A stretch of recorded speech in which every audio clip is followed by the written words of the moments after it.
Okay, thank you for staying with us. We found a tweet about a man who posted he and his 3 siblings and stated that all of them in that picture were long dead and he was the only one alive. He added, quote, "Use your head and don't let love mislead you," end quote. Now, genotype issues cannot be overemphasized. A lot of people ignore this fact and let love cloud their judgment. What are your thoughts on this? Join the conversation and call us on 081 0764 1679 or 090 241 63440 or tweet to us at TVC Connect using the hashtag YourViewOnTVC. Do not let love cloud your head or your judgment. But these days, people don't care. They just want to allow me. I love. And then when you get to that junction, or when you get to the bridge, they'll tell you, when we get to that bridge, we'll know how we'll cross it.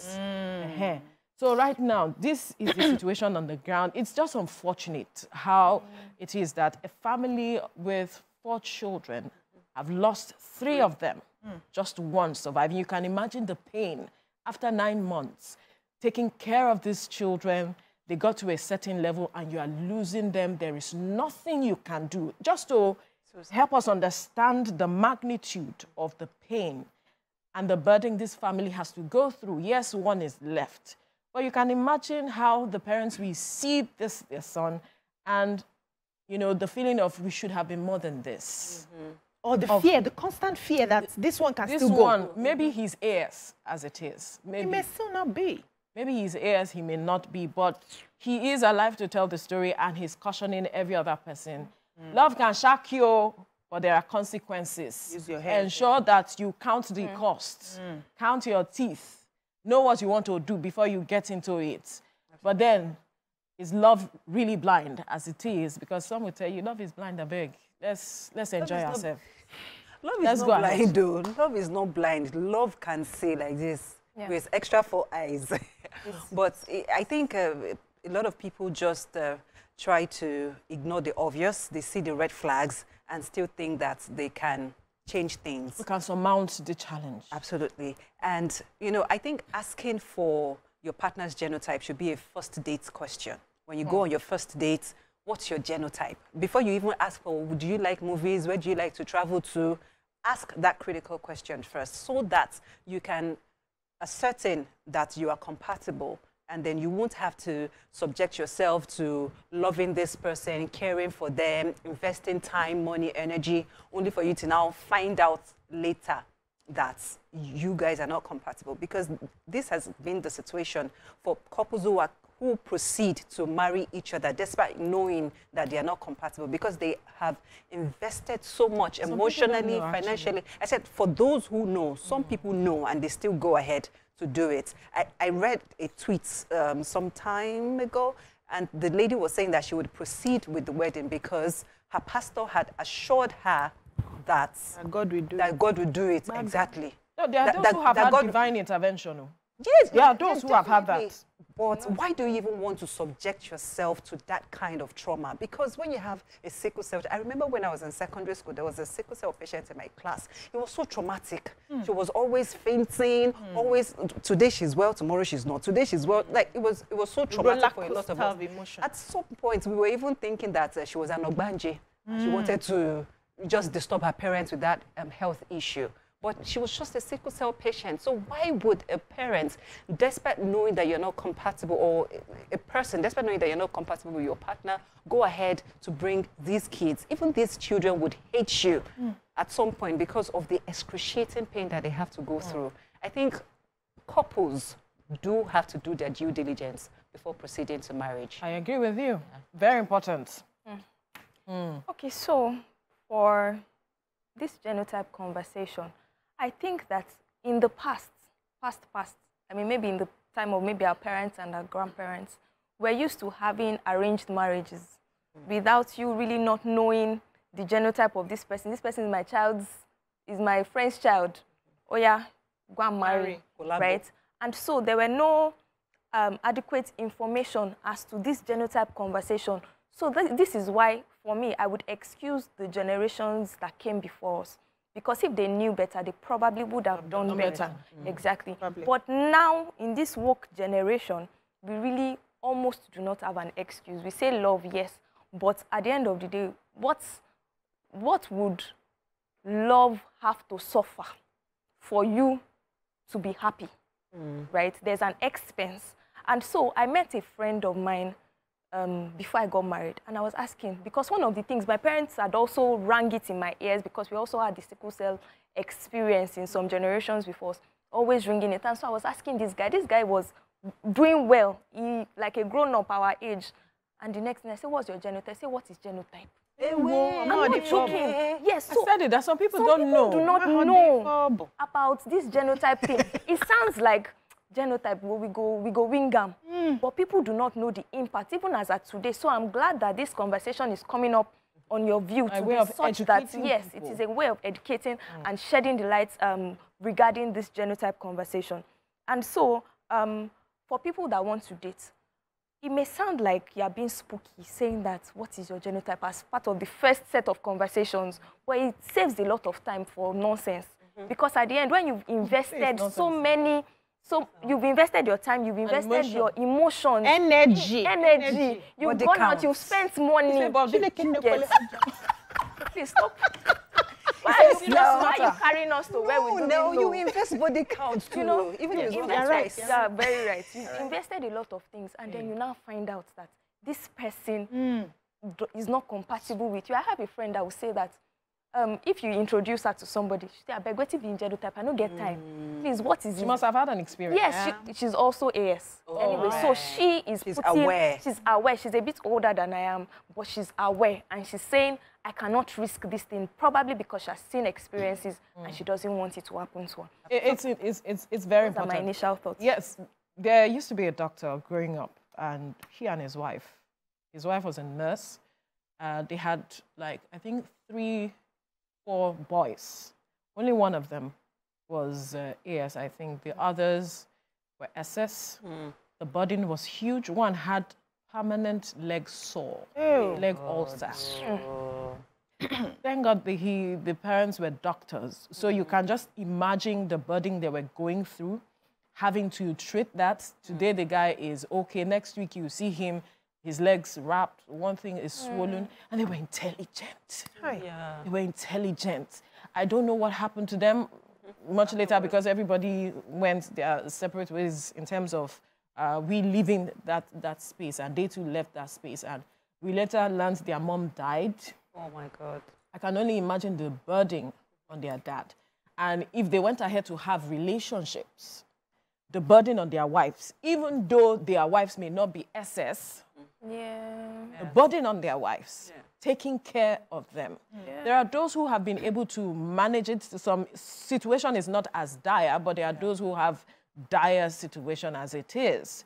What we are saying today is just about the implication, the burden, how much toll it takes on their caregivers as it is. It may be a parent, it may be a wife or a husband, the burden, the toll it takes. It's beyond the I love you today. It's beyond it. It's a lot. So it's not every bridge that is worthy of crossing. Absolutely. When you're young and you're starting life, sometimes we want to just close our eyes to some things we could have avoided because of how we are feeling in the moment. But we need to begin to have conversations. And this conversation would have to start very early, even with our children. To understand that you cannot just take decisions without thinking through. You cannot take decisions without envisaging, okay, Implication. the implications. What would happen at the end of the day? If this outcome comes, am I ready to face the consequences of this decision I'm taking today? And we see that a lot of, so on this table, we constantly talk about this topic over and over because, like somebody rightly mentioned, some people still are not aware of what the genotype is. Some people are not aware of the implications. I have a family member who has, she had 4 children. She's lost 2. Now, I remember I was just graduating from the university when she was about getting married to this guy. She was in a hurry, so to speak, because she was, I think, about 28, and she felt, oh, to start dating somebody else again, no, I can't, oh, this person, I love this person.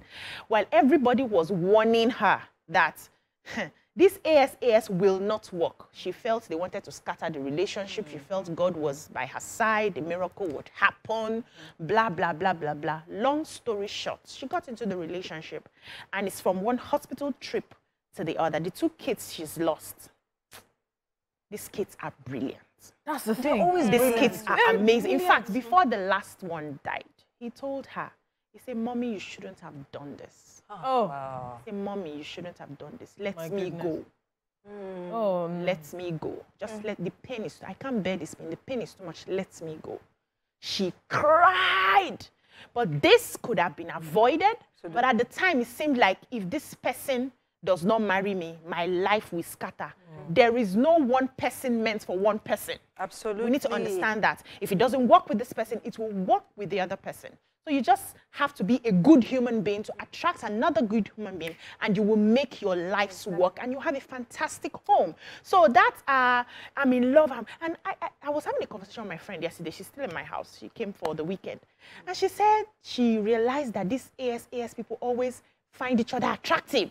What is wrong with them? Okay. Why do they attract each other? Wait, we'll talk about this attraction when we are done with Engineer Haruna, who is calling from Minna. Engineer, good morning. Thank you for joining us. Good morning. Thank you very much for bringing this up. Are you hearing me? Yes, we can hear you. Yeah, thank you very much for bringing this up, because it's a serious problem across the entire country.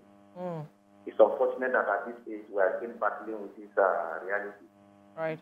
I think at best what we could be doing now is to just break it down to family level, to ensure that each family is adequately educated and enlightened about it. But in the long run, what we can do is to bring about a legislation, what are set at federal level, to ensure that before any marriage, it's incumbent on any intending couples to make sure that they are tested, both for the genotype and other diseases as well that are very dangerous to marriage.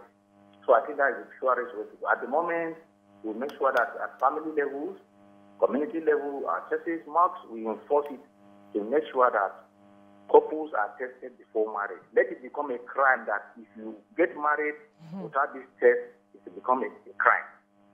And that is what women can do at the long run. And that's my case. Thank you very much. Thank you, Engineer Haruna, for your contribution. Can I finish here my thoughts? So for the benefit of a robust conversation, we have that science has come up with a way to sort of solve this problem, but then it costs money. They will tell you that there's a way you can marry. Stem cell. Yes, they will do stem cell isolation and all those gidigba things that they used to expensive. do. Wait now, then you will now be eliminating. So if they check the pregnancy, it's AS, you have to eliminate. And then people, and I'm like, that is committing another one. Why am I eliminating? Okay, so why am I going stem cell to? is different from that one. No, so there's stem cell. There's one that They will test the pregnancy. yeah, To know, so the if genotype of the baby, if the it is genotype is if it is ASS, they you will eliminate eliminate the pregnancy. baby. So that elimination, how long do I want to be putting myself under that DNC because I'm in love with you and I must marry you, and if it's not you, I will die. So probably you check me 5 times and I have 4 out of that 5, I have AS. That means I go and eliminate SS. the 4 pregnancies. And for me, I just feel it's ridiculous. Very. Why do I want to go through that? Why do I want to put myself through that? Why do I want to, and I know some people will say, maybe the spirit or the price you soul. pay Wait, for love. I don't like that kind of price. The spirit or the soul of the child has not entered at a certain age. I don't know, but I feel like I'm killing life. That's murder. Yes, I feel like I'm doing something bad. So why do I want to put myself in that situation? What I also see, Veronica, is the fact that we don't have enough self-love. No, self-love. We don't think... If you're aware, you will love yourself. If you love yourself, you will not want to. You would rather end the relationship at the talking stage. Or even if you have gone deep, you now realize you would rather end that When you have relationship asked the than right putting questions. yourself Putting your unborn children, putting the children that you finally give birth to under such stress in the name of love. I don't see that as love. I see that as weakness. You cannot stand to say no. Love is also your ability to say no. Love is also your ability to reject something that doesn't work for you. Right. So let's work on ourselves. There are women Bright that have is- worked Bright away. is waiting for us. Sorry, my darling. Bright. Bright. Please go ahead with your contribution. Bright is calling from Agor Palace. Go ahead. Yeah, hello, good morning. Good morning. Bright. Okay, concerning the topic on ground, I like to say this.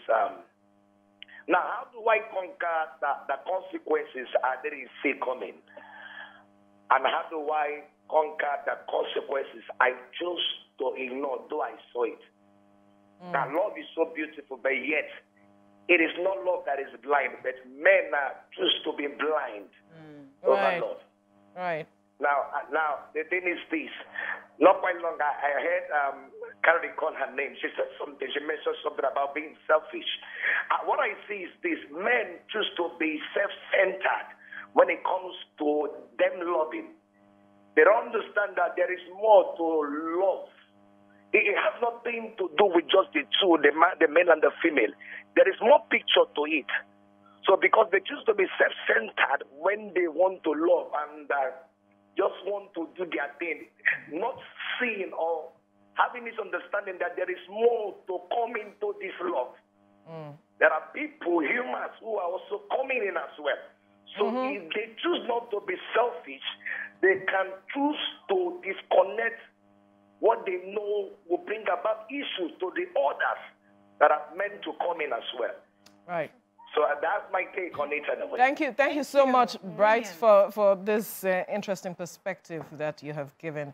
Understanding love, knowing that you don't have to be self-centered.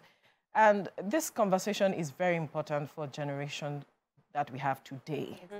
They don't see beyond themselves. It's about me, myself, and I.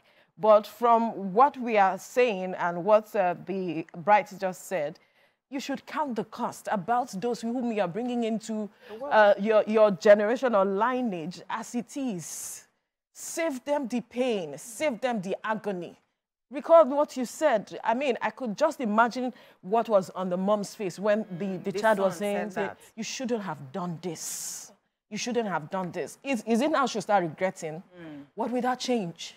Exactly. Nothing.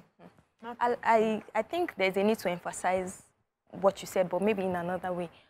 There is not one person that you can marry in this world.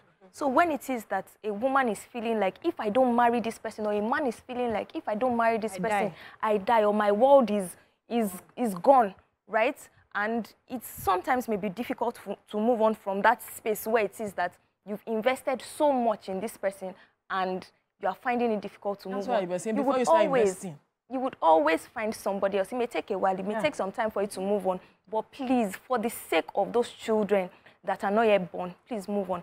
And so I think also that we need to call out those religious authorities or religious men of God that sometimes may encourage, based on the story that you shared, would encourage some people to still go ahead and say that God, I've seen it, that you will never have a child like this, you know, and they would have put in so much confidence. What did you see as an individual? They would have put in so much confidence in such a person, saying that go ahead, nothing, you see. And whereas when they now go through it, the pastor maybe may have moved on from there. So they have forget even spiritual mode. Even some parents too. Yeah. Maybe especially if they have a lot at stake. Maybe two families are well-to-do and all that. So they may have issues or reasons why their children should go ahead with somebody. But at the end of the day, just know that now you go there inside that experience. You're the one that wastes a lot of resources, feel the pain, feel the hurt, feel the hurtful words that would come from your children, saying, for instance, you shouldn't have done this. Yes. Right. We have Aisha on the line calling from Mina. Aisha, good morning. Go ahead. Good morning, ma. Good morning. Aisha, I'm calling from Mina. Yes, welcome. I have a living testimony because 3 days ago, we lost our daughter. Oh, so sorry. Thank you, ma. Sorry. In my family, we have more than 50 people from my cousins, my nephew. Yeah. The other one. Aisha, are you there? Ma. Okay, go ahead now. Can you hear me? We can hear you now. We lost The other one we lost last 2 months. She's about to get birth. And last week, we lost another one. He's in 400 level. And day before yesterday, we lost one in Gen 3. So we are still doing on that money. By the time you ask the man, go and make the test, they will go and watch the result until when the pregnancy comes. So you see, we have to make this awareness. Let people know this is a crime. Because you take your child after Gen 3, that person will not leave you. So it's not easy. We have to shout and tell the younger ones, please, they should shine their eyes. They should shine their eyes. That girl was going through trauma. She had to leave. There's 3. And now she has 3 of her younger ones. They are still passing the same up. Aisha, I think we've gotten... Thank you, Aisha, for that call. We're so sorry. It's a sad, really sad one for you and your family. We can only extend our heartfelt condolences to your family. And yes, we do not understand the magnitude of how things are with your family and the feelings, but we can only hope that you get through this as time goes on. It's just unfortunate, yes. Yeah, I am a firm believer of that mantra, love is not enough. I know we have hammered on needs a lot since this conversation started. You cannot just be saying because you are in love with this person and then subject your whole life to a lifetime of turmoil and sadness. Because at the end of the day, there are also financial burdens, because the cost of training these children, investing. If you have the money, you can maybe save for a bone marrow transplant, which is not even very straightforward. It's not cheap, it's not very straightforward. You can do it and it may not be successful. So couples should be very intentional. And then another thing I want to say is that even if you want to go ahead and love this person by force, by fire, it's not a must that you have children. You can decide to adopt. You can decide to, I don't know if surrogacy works in this situation, but people need to start embracing the fact that you can be a mother through other options. Exactly, and not force the whole process. While I am a firm believer of miracles, I know that miracles happen. I've heard so many testimonies of cases of AS or SS being turned to AA and all of that. But sometimes I think we stress God unnecessarily, because in a situation where a couple has already known that, okay, they are not compatible, and then they still went ahead hoping that God will swing his miracle. God will be there thinking, but I give you signs now. Why are you stressing me? So sometimes these people will be like, oh, I prayed and it did not happen. But then there were signs all along and you decided to ignore. So there is a very crucial need to be intentional about our lives. Right.